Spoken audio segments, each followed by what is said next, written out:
রাইয়ের শরীরের অর্ধেকটা অংশ পুড়ে যাওয়া সত্ত্বেও অনির্বাণ কোনো মতেই রাইয়ের স্বাদ ছাড়লো না। হ্যাঁ বন্ধুরা, ভিডিওতে লাইক দিয়ে দেখতে থাকুন। রাইও আহত অবস্থায় যখন হসপিটালাইজ হয়, ঠিক সেই সময় ডক্টররা রাইকে তাৎক্ষণিক চিকিৎসা দিয়ে যখন সুস্থ করে তোলে, ঠিক সেই সময় রাইয়ের কাছে অনির্বাণ ছুটে গিয়ে বলতে থাকে যে রাই, তুমি এখন ঠিক আছো তো? তোমার অনেকখানি পেছনে পড়ে গেছে। ঠিক সেই সময় ডক্টর বলতে থাকে যে দেখুন, ওনার অনেকখানি পড়ে গেল, উনি এখন যথেষ্ট পরিমাণে সুস্থ আছে, কিন্তু আরেকজনকে আপনারা যাকে দগ্ধ হিসেবে নিয়ে এসেছেন সে কিন্তু যথেষ্ট পরিমাণে ক্রিটিক্যাল কন্ডিশনের মধ্যে দিয়ে যাচ্ছে, তাকে আদৌ বাঁচানো যাবে কিনা সেটা নিয়ে আমাদের যথেষ্ট পরিমাণে শঙ্কা আছে। ঠিক সেই সময় রাই বলতে থাকে যে কেন ডক্টর, কী হয়েছে আমার বোনের? আপনারা কেউ কিছু বলছেন না কেন? আমার পেছনে দাও দাও করে আগুন জ্বলা মাত্রই আমি হঠাৎ করে অজ্ঞান হয়ে পড়ি, তারপর আমার কোনো কিছুই মনে নেই। কী হয়েছে অনির্বাণ, তুমি কথা বলছো না কেন?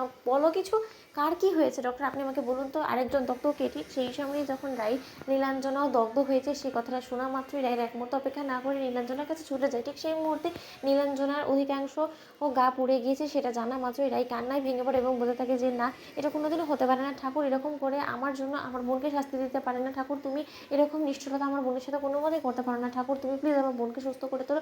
ডক্টর, আমার বোন সুস্থ হয়ে উঠবে তো? ঠিক সেই সময় ডক্টর বলতে থাকে যে দেখুন ম্যাডাম, আমরা আমাদের মতো করে চেষ্টা করছি, কিন্তু উনি আপনাকে বাঁচাতে গিয়ে ওনার শরীরের অধিকাংশটাই পুড়িয়ে ফেলেছে এবং ওনার অধিকাংশ পোড়া জায়গাগুলোর মধ্যে আমরা যতই না মলম লাগানোর চেষ্টা করি না কেন, সেটা সবসময় তো সম্ভব হবে না। তার জন্য ওনাকে রিকভার করতে যথেষ্ট পরিমাণে টাইম লাগবে, আর রিকভার করে উঠলেও যে উনি সম্পূর্ণরূপে সুস্থ সবল স্বাভাবিক জীবনযাপন করতে পারবে সেরকমটাও নয়। ঠিক সেই সময় অনির্বাণ বলতে থাকে যে রাই, তুমি একদম ভেঙে পড়ো না, আমরা আমাদের মতো করে চেষ্টা করছি, তো আমরা ডক্টরকে বলেছি যে যাবতীয় যা ট্রিটমেন্ট করার প্রয়োজন সেই সব কিছু যাতে তারা করে, আমাদের এই পক্ষে থেকে কোনো রকম কোনো আপত্তি নেই, তার থেকে বড় কথা স্রোত সার্থকটা আমাদের পাশে আছে, তাই না? তুমি এরকম করছো কেন? ঠিক সেই সময় রাই বলতে থাকে যে আজকে আমার জন্য আমার বোনটার শরীরে অর্ধেকটা অংশ পুড়ে গেল, কেন নীলু, কেন তুই আমাকে বাঁচানোর জন্য কেন নিজেকে এরকম করে আগুনে ঝাঁপিয়ে দিলি বল?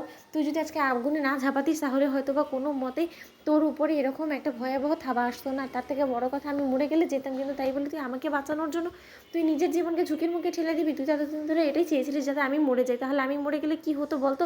আমার পেছন থেকে অন্তত আমাকে এই আফসোসে তো দিনে দিনে শেষ হয়ে যেতে হতো না যে তুই আমার চোখের সামনে দিয়ে তুই এরকম করে তিলে তিলে শেষ হয়ে যাবে, সেটা আমাকে চোখের সামনে রেখে দেখতে হবে। ঠিক সেই সময় অনির্বাণ বলতে থাকে যে রাই, তোমাদের দুজনকেই তোমাদের দুজনের পরিবারের দরকার, আর তাই বলে তোমরা একজন বেঁচে থাকবে আর একজন মরে যাবে, সেটা কী করে হয়? ঠিক সেই সময় অনির্বাণকে জড়িয়ে ধরে অনবরত রাই কাঁদতে থাকে এবং বলতে থাকে যে অনির্বাণ, আমি কোনো মতে এটা সহ্য করতে পারবো না যে আমারই চোখের সামনে আমার বোন তিলে তিলে একটু একটু করে শেষ হয়ে যাবে, এটা হলে তো আমি বেঁচে থাকতেও মৃত মানুষ হয়ে যাবো। ঠিক সেই সময় রাইয়ের মাকে রাই জড়িয়ে ধরে বলতে থাকে যে মা, তুমি একদম টেনশন করো না, যত যা ট্রিটমেন্ট করার দরকার আমি সব কিছু করবো, কিন্তু তার শর্ত আমার বোনের কিছু হতে দেবো না। ঠিক সেই সময় রাইয়ের মা বলতে থাকে যে কী আর করবো বলতো, আমার কপালেরই আসলে দোষ নয়, তবে একের পর এক আমার মেয়েদের জীবনের উপর দিয়ে এতটা ঝড় কেনই বয়ে যাচ্ছে, কেনই বা ঠাকুর এত আমাদের অগ্নি পরীক্ষা নিচ্ছে বলতে পারিস?